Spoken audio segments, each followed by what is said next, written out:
Okay. Is it already running? It's been. Okay, so full disclosure, I may have had a little bit too much wine for dinner tonight. So just throwing that out there.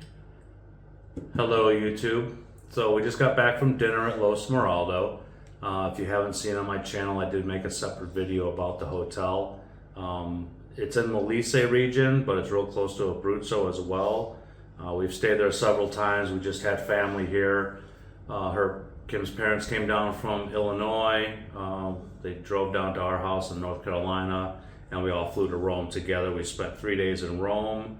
Her uncle and his friend also showed up there after their trip from Spain, so we spent, 3 days in Rome? Right. 3 days in Rome. They went to the Colosseum, the Forum, we did the Vatican, Spanish Steps, Trevi Fountain, Pantheon. They got to see a few of the attractions around there. San Salvo. And then her uncle and friend took a train to San Salvo. We drove here to the house. We dropped her parents off at Smeraldo Hotel. And then the next day we picked them up and they got to see the house for the first time. So we figured we would just do a quick little video on the process, because I've gotten a lot of questions on how did we find the house, who did we go through, what did we pay, why did we get rid of the things we got rid of.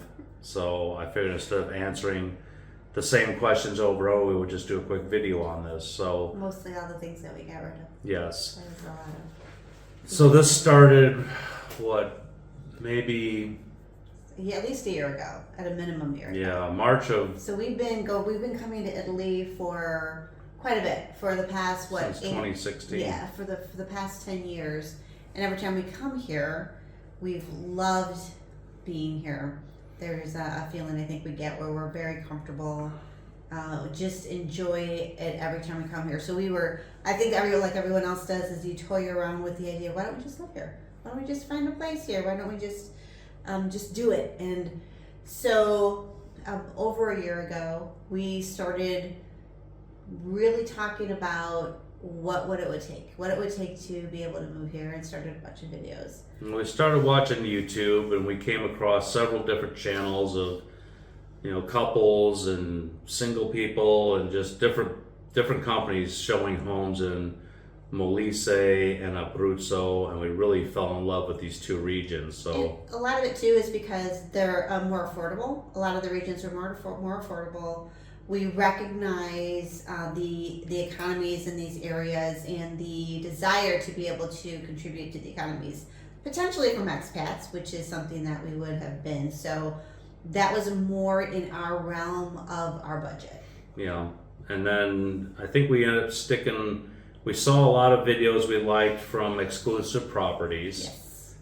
So then we went on their website. We started looking at different homes in these two regions. I would email them, ask questions. They were upfront and honest about everything. There was a couple that we liked, and they were like, this one needs the water checked, or the electricity needs to be redone. So we had a list of probably 10 to 12 different properties and asked questions on all of them. We really liked this one. Kim liked this one because of the fact that just the way it was set up, because a lot of these Italian homes, and one thing she doesn't like is you walk in the front door, you walk right into the kitchen. Right into the table, kitchen table. Wanted a bit of an entryway in a similar mode of what we have back in North Carolina. Yeah, and this one you walk into a huge entryway, very tall, ceilings, very right? tall star vault Yes. ceilings, just a ton of character.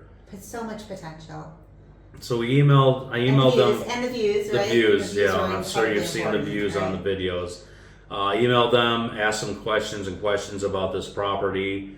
Told me everything they possibly could tell me. I asked them when was availability to come out and look at it. Kim wanted to do a WhatsApp video with them because they said they can do a video walkthrough, but we've watched the house video on YouTube at least 100 times. So we knew the house inside and out from the YouTube video. So I really wanted to come out and look at it in person. So they had gotten a hold of me. I think it was not even a week. They said, we're available next Thursday.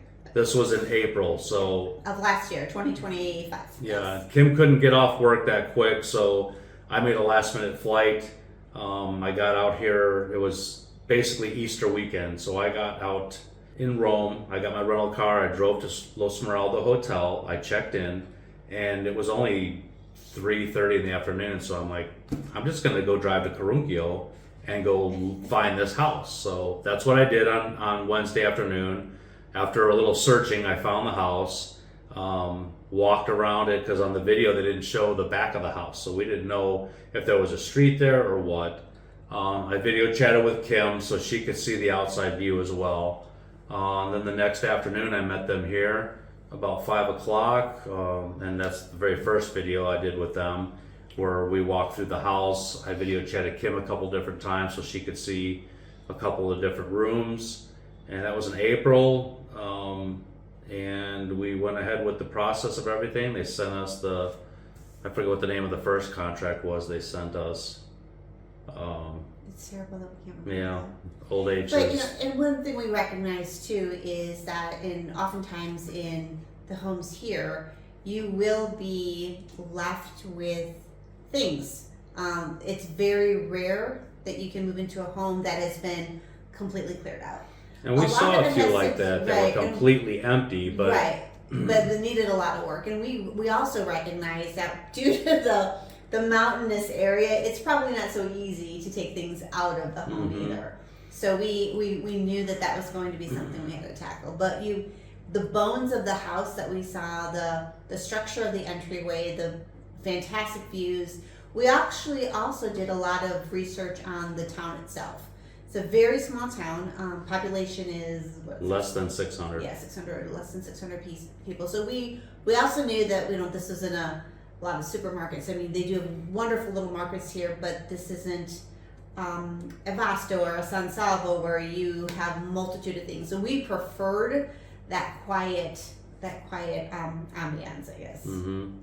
Yeah, so we signed initial papers, basically promising to go through with them starting the process.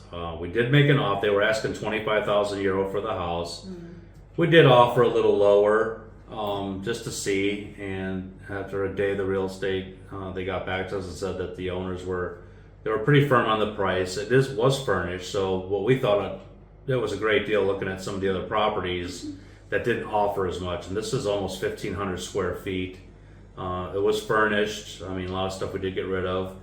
That was I think that started in May. Yeah. And we were able to do everything without having to come back to Italy. So the realtors got us our codice fiscale. They were wonderful. Exclusive property team was absolutely wonderful. They got us our tax codes. They email us documents to sign, and of course we had to use DHL to send them back.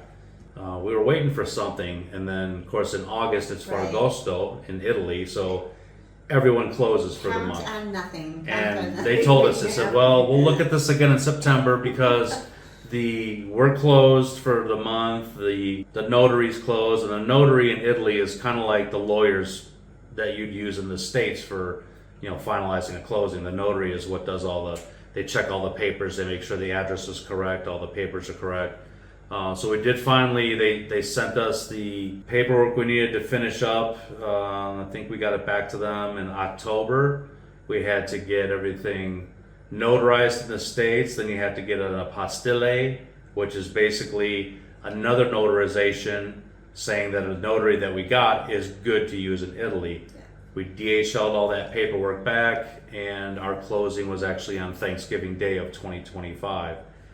We got an email from Mila Exclusive Properties said, congratulations, the closing is complete, the house is yours. So then it was just a matter of trying to figure out when we wanted to go out there, because now it's Thanksgiving and it was getting colder out here. Did not want to come out in the winter. We knew that the only heat in the house we're in the kitchen now, so there's one gas heater in here. It would have been a little chilly. So we waited a little bit. I think we flew out March 2nd was when we finally came out here. We had stayed at Hotel Smeraldo again because I wasn't sure about the water and the bathroom and everything. So we checked in on a Tuesday. We were supposed to check out Friday. Be flexible. Yeah. That's the biggest thing we learned very quickly is you need to be flexible. We believed that the home was habitable, and it was, but there were a couple of little things that prevented us from moving in as quickly as we would have Yeah. liked to. The heat was one thing. Yeah. We did get some space heaters. There's 2 bathrooms in the house. There's the full bath on the 3rd floor, the green bathroom, Yeah. and then there's a half bath in the entryway. We weren't sure if the toilet was flushing correctly all the way, because I think she blew her nose, put the tissue in there, and she said it's not flushing. Right. So I'm like, well, let's just be safe and use the one we called it the dungeon because it The was so dungeon. cold down there. And it's needs some renovation. Yeah, if you see in the video, they It's replaced the renovation. pipes so the walls chunked out. Really chilly. Yeah, it's cold. So we ended up staying a few extra days at the hotel. I think we finally checked out on a Monday instead of Friday. So instead of 3, it was 6 nights we Yeah. stayed at this one. 2 space heaters at the time. We'd already gotten a TV. If you see in the videos, we did. But we had to do a lot of work too. We had a first bunch came of in. cleaning Yeah. and clearing. One good thing about the community is we joined a Facebook page. So I saw there was a Carunchio Facebook page. So we did join that. And I started asking questions months ago. And one lady sent me a message because I asked about how do you get rid of trash, because I knew there was a lot of empty glass bottles, there was plastic stuff everywhere. And she said, oh, let me know when you're in town, my husband can take care of that.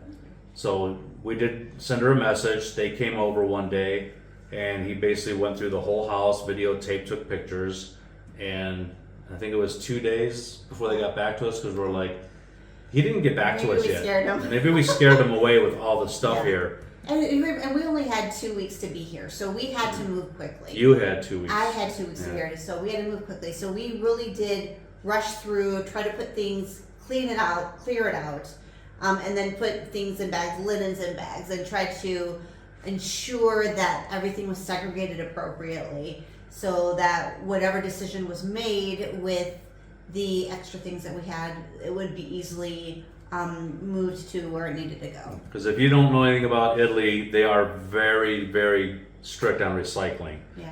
There's a can for paper and cardboard. There's a can for glass. There's a can for plastics and metals.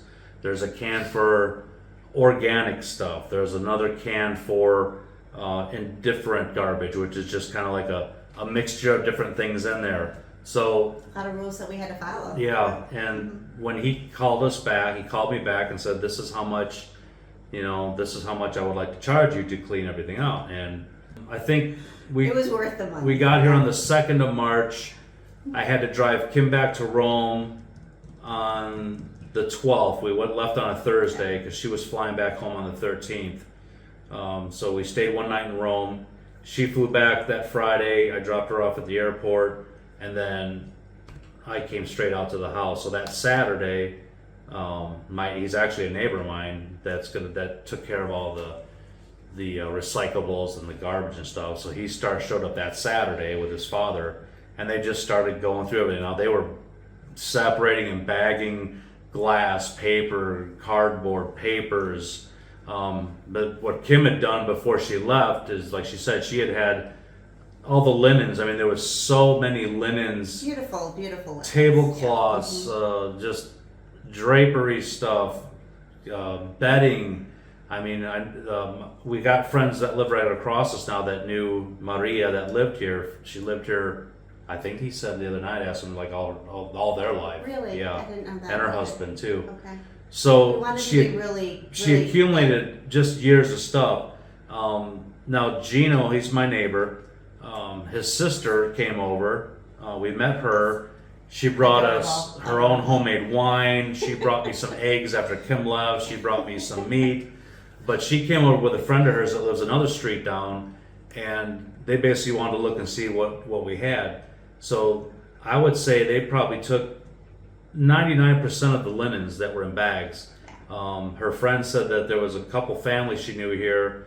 One, the husband was sick. They had a lot of kids that needed stuff. So they're like, do you mind? I'm like, take it. Take whatever you need to help whoever. Pots and pans they took. All the linens, clothes, And we appreciate dishes. We appreciate the importance of the linens for the daughters and the future generations.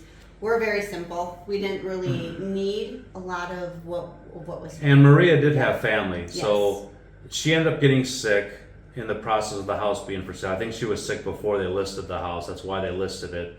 Her daughter and husband, they're in their 70s right now. They live in Vasto, but they're the ones that Maria ended up passing. I think she passed in, I want to say September. I think she passed.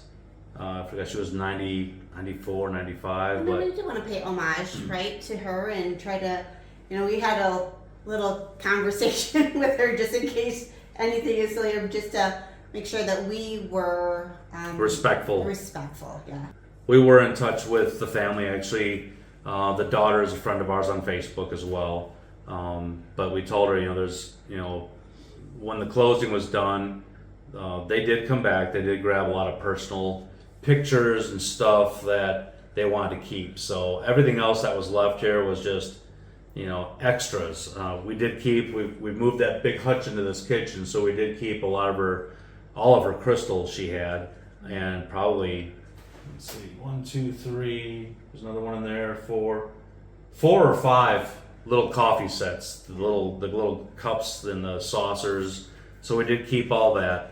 As far as the stuff that I know I said was junk and garbage on the video that a lot of people did not like and said that you're going to lose followers over this, I didn't even notice it. Some of it was junk. Yeah. Some of it was junk. Yeah. And when I came looked at the house with the realtors back in April of 25, and I told Kim, I said, there's complete bedroom sets, there's dressers, we don't have to worry about this, there's armoire or whatever. But once we got the keys and showed up here, now you're actually really looking at the stuff. And it was the bed in this room next to used to be the dining room, it was peeling, it was hollow wood, it wasn't solid. The mattresses were very old. It was the old, almost looked like a chain link spring system for the mattresses. The dresser, all the laminate was coming off of it. The wardrobe, the small wardrobe, I mean, it was real wood, but it was something that somebody had made at one time. It wasn't, because there was 2 of them. There was actually one up in the blue room that had a broken mirror. And we looked really close at them. We tried to figure out where we could use them. And I think one of them was taken. The other one was falling apart up in the blue room. So that one was just, the guys took it apart to get it out of the house. What else? So the bedroom that we stay in, beautiful furniture. So it's got the huge wardrobe, the dresser, the bed, even the mattress was like almost brand new. So Kim had bought all new bedding for it, and that's where we sleep. There's nothing wrong with that furniture. Obviously, this dining room set is beautiful. We kept this. We kept the huge hutch, and the hutch actually. She mentioned the other day. The hutch actually matches all the handles on the wardrobe in our master bedroom. Refrigerator we kept. A lot of the glass. There was a lot of jars. She did a lot of canning. Yeah. All that got recycled. So all the glass got recycled. There was trash. There was just old cardboard boxes. So obviously all that stuff got trashed. But yeah, so anything that did get thrown away, it needed to get thrown away. The chest that was in the bedroom upstairs, the small bedroom, it wasn't like an antique solid wood chest. It was kind of chintzy. I mean, it wasn't. And when I looked at it the first time, I told her, I said, I can't wait to see what's inside that chest when we get our keys. I can't wait to put that at the edge of our bed and keep some bedding in there. But Maria had a bunch of old rugs in there that she probably put out when it was colder. They were falling apart, and the wood on there was just, if you call it wood, it wasn't worth keeping. So, I mean, and I really look forward to having a chest. So it was kind of disheartening that the stuff wasn't keepable, because I really thought, oh, cool, an old antique chest, but it wasn't antique. The one thing we did keep was the old Singer sewing machine. That's definitely an antique. So because it reminds me of my grandmother. Yes. My grandmother had one. Yeah. So that's still in the blue room. This is what's today. The time we're filming this is what is today? Today's Wednesday. Wednesday the 6th. Wednesday the 6th. So we got a couple things left in that blue room that he needs to get hauled away, and then that room will be completely cleared except for the sewing machine. One thing I wanted to just add, if anyone is, looking to maybe not retire or necessarily relocate to some of these smaller towns. We are just here for holiday. We still have a home and work back in North Carolina, but the people here are incredible.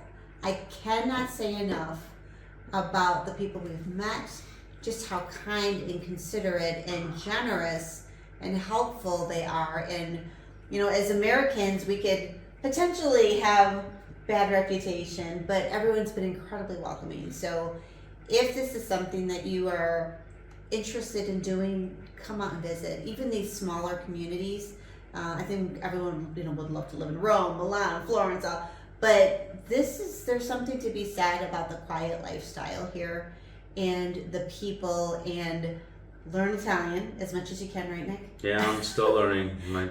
They don't really speak a lot of English here, but they're willing to. Very little. They're willing to let you learn at your pace. Piano, piano, as Gino says. So, yeah. We were surprised joining the Facebook group. Yeah. I think I've got, I don't know, I have to look, probably close to 20 plus friends that are in this village. Some that have lived here, they're locals, but a lot that are expats. Right up the hill from me, I had a friend Robert and his wife Amy. They're from, I think it's the Delaware area, but he's here on a retirement visa. She's on a digital nomad, a working visa. Awesome people. He actually lent us his little Wi-Fi. Thank you, Robert. And Amy. Thank you, Robert and Amy. I've got it sitting here. Let me see if I can get it. So a little Netgear. We're not going crazy. We appreciate it. So we got Wi-Fi. I tried to get fiber. That's, if you do anything in Italy, I keep shaking this table. That thing's gonna be jumping all over. If you do anything in Italy time, it's slow. They don't move as fast as us. And we were told that. Yeah. We were told that, but you gotta experience it. Be patient. Another couple reached out. Actually got a message yesterday if I could take my drone up and go look at they're from Texas. They got a house a couple roads down. They wanted me to take a drone video for them to see the house and their garden they haven't seen in a while. There's another lady that's from Raleigh, North Carolina. She's got family here. A couple from the UK, Canada, Britain, Poland. In this small little community. Which does a lot. We'll be willing to answer any questions anybody has as best as we can. We're still new to the whole process. We ask a lot of people here questions because we certainly don't know everything, not even close to it. That's another thing that Exclusive Property did. I think Mila went above and beyond for us, because one of the things was getting all the utilities turned on.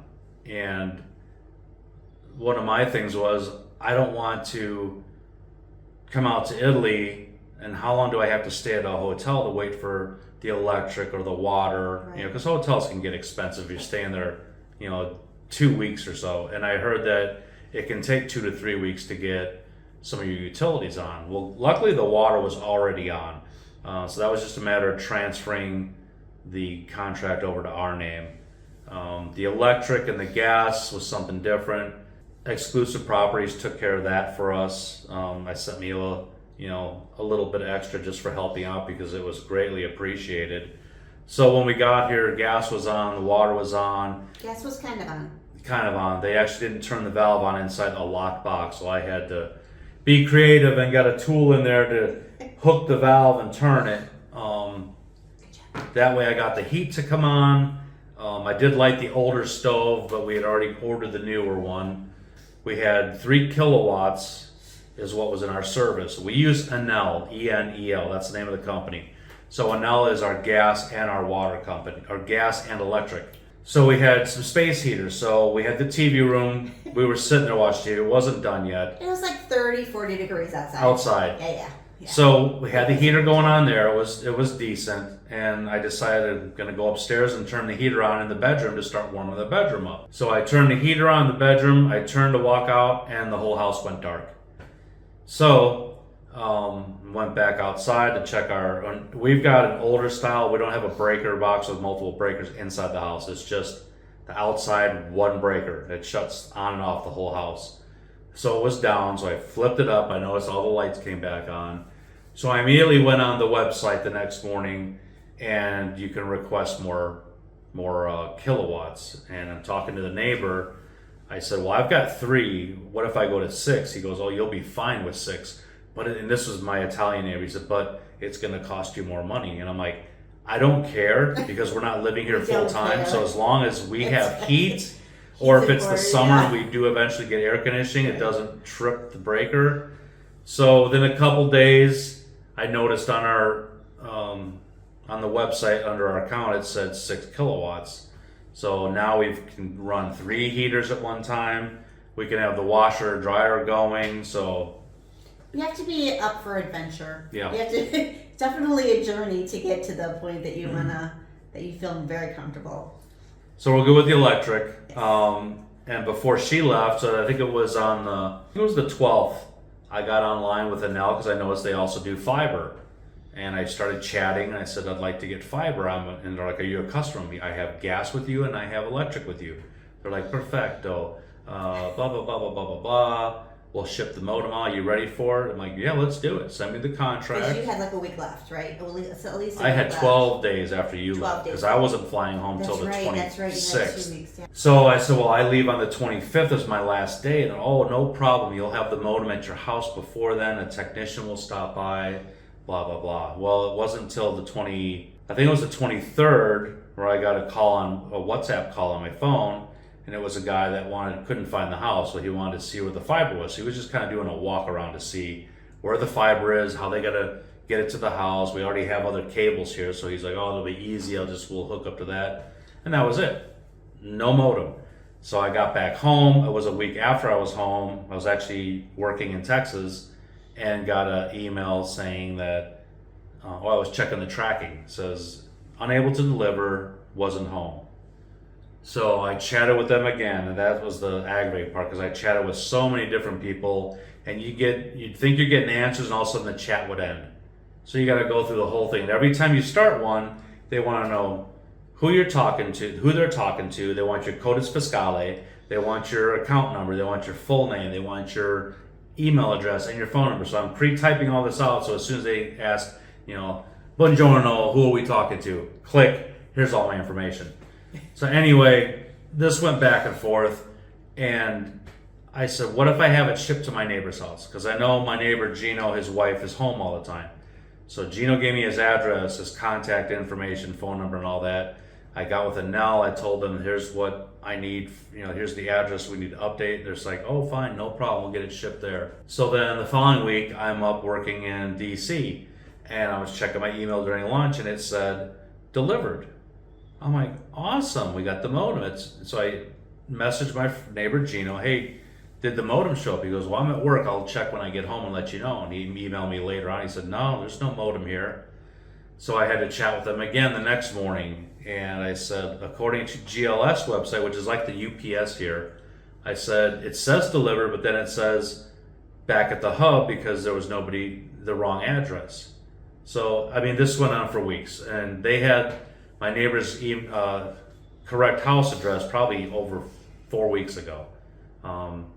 Then we tried this last week and we went to the mall, tried talking to a guy with Tim. So the 2 major mobile companies here are Tim, T-I-M, or Windtree, W-I-N-D-T-R-E. My neighbor Gino, they had Windtree for fiber, and he just went to Tim. He said Tim was better price, better equipment. So we're talking to the guy, telling him what we want, or even just something that's a mobile Wi-Fi spot. And he's like, okay, well, we could do either one. Do you have an Italian phone number? I said, no, I got a American phone number. He's like, oh no, you need an Italian phone number so the technician can call you. I'm like, what about WhatsApp? Every country I've been to uses WhatsApp. He goes, no, you need an Italian number. All right, give me the information. I'll think about it and let you know. So I contacted Enel again. We're just going to go with that. Supposedly, a technician is supposed to show up this Friday. So tomorrow, I'm taking Kim and her parents to Rome. They're going to spend the night. They fly out Friday. So I'm basically going to drive a little over 3 hours to go drop them off at the hotel. Then I'm turning around and coming right back to the house so I can be here Friday morning. I don't want to miss this again and wait longer because without internet, We've got T-Mobile, and they only give you so much data. Right. When your data runs out, as far as being able to like go on Facebook or TikTok or YouTube or any of that, it just sits there and buffers. You can't do nothing. So with fiber, I can work on my videos. I can do my actual work. We can watch TV, all that. So we're by the next time you come out. Yes, I think if we could give like a list of suggestions or advice, the first one is obviously be patient. Be patient. Number 2, be flexible. Number 3, get involved with the communities like Nick did, the Facebook community, so you have people to ask questions to. You can, if there are your preferred language speaking people in that community, that's going to make things easier. The fourth one is Wise Card, right? Use the system. Wise, use yep. Wise, because when you're doing a lot of the transfers for the purchase of the home, we found that we're actually spending more money. Yeah. So using getting set up with a Wise Card does help. Unfortunately, we didn't find that out till later. Afterwards, right. When I was talking to Robert, which lives here, and he said, "Oh, I wish don't you have Wise?" I'm like, "Yeah, I have the Wise Card because you mentioned that a while back." He goes, "You should use that for the wire transfers because the bank wire transfer. If I had to transfer, and they were larger amounts. Let's say I transferred $5,500. Well, it's 5,500 euro, but it ended up being $6,800 because of the conversion rate. Well, with Wise, you can send it via euros, or the transfer fee is like less. Oh, so much less. Like we would have saved easily to at least $2,000 if I'd have known and used Wise to do the actual bank transfer. So yeah. Definitely look into a Wise Card. It's easy, it's trusted, it's simple. Be wise about it. The next piece of advice as you're learning to drive or driving around here is make sure you can drive stick shift, manual transmission. That's really important. You can get an automatic, or Uncle got one, but it's going to cost you a lot more money. So if you can do that, that would be much better. What are some of the other? And a small car. A small car. Now yes. with her parents, us getting them from Rome with the extra luggage, I got a smaller SUV. But even though being a smaller SUV, usually we get like a Fiat Panda. We get something tiny because we don't need something big. The streets, depending on what village you're going to, they're not very wide. So the more narrower the car, if you decide to drive in Rome or in Naples, I've driven all over those places, Sorrento, Pompeii, a small car is going to be a lot less stressful for you. Or maybe you don't want to drive in those areas. I mean, first time to Italy, you see the driving in Rome, you're like, there's no way I'm going to drive here. You do it at all. I'm used to it now. I have no problem driving here. If you do drive, don't have the American road rage, because they will ride up on your tail and they will flash their high beams. That means move over. The speed limit is suggested for them, as is turn signals and stop signs. So if you're on the highway, they will pass you on a curve, and you'll see oncoming traffic. The oncoming traffic will move over so they can let that car pass that's passing us. Mopeds or scooters and motorcycles, they go wherever they want around you. It is what it is. Sometimes on the highways, like the toll roads, they'll make up their own lanes. They'll be in one lane, you'll see them move over, and they'll just stay with the lines right underneath the middle of their car, and you don't know which way they're going. So patience while driving. If you planned ahead of time, most banks can order euros for you. So if you know a couple months down the road you're going to come in. I've only done it once. One bank had them in the bank, but they don't anymore. But get with your bank and see, if you want to pull out 300, 400, 500 euros or 1,000 euros. That way you've got some cash with you. Pretty much everybody, taxis, any of the big major cities like Rome, Florence, Naples, everybody uses a card. So you can use your normal debit card, that's fine. Tipping, there's no tipping here. It's different than the States. Like, let's say restaurant workers in the States, they work off tips. In Italy, they get paid a better fee. Although in the touristy areas, they're trying to push it a little bit more. Yeah, they're trying to push it more because they that know Americans are used to tipping. So if you don't tip, it's not a big deal. They're not expecting it. So the other piece of advice, and we mentioned this before, is if you are coming to the smaller areas, try to learn a little Italian. Again, they don't speak a lot of English here, and they shouldn't have to, right? So learn little phrases so that you can get by from that perspective. Yeah, nobody speaks English. For the most part, I don't know anybody in the village that's from here that speaks English. It's all Italian. And even there's a lady that owns a house behind us. She's got kind of an Airbnb. I met her, talked to her again this morning as I was going out to pick Kim's parents up. And she was with another friend, so I said good morning to both of them. And she came out and I told them, I said, I don't speak good Italian at all. I'm still learning. And they said, well, we don't speak any English. So there you go. And they shouldn't have to. No. They shouldn't have to. So she got out her translator because she was talking, so she just busted out. Google Translate, another good piece of advice. Make sure that's Yes. on your phone. I don't know. I mean, if you've got anything we haven't hit for answers, just... Electric will be a whole separate conversation. Yeah, I think... There have been a couple of videos out there. Yeah, there's been electric. plenty of videos out there on your electrical. What plugs do they use? What adapters do you need? You know, this and that. So, I mean, depending on who you follow, I mean, I'm going to do a short video on that probably this week. We were going to add it on here, but I think we've got plenty on this video. So I'll do a short video and I'll upload just what we've ran across, because there's 2-prong, there's 3-prong, there's different diameter in 2 and 3 prongs, there's wider 3 prongs, and I know it has to do with how much current that those, you know, the cables or the adapters or multi-strips can handle. I get all that, but it was interesting trying to get the right things, and you think you've got it and you go to the store and then you get back to the house, you realize it doesn't fit. So I think I've got 1 or 2 in the top of the hutch that We have a lot of adapters. I don't think we'll ever use those. That's sitting in our hutch. And again, we didn't move. This is more of a holiday home. I think our plan is going to be, because I've seen the question if we're moving out here permanently. It would be nice.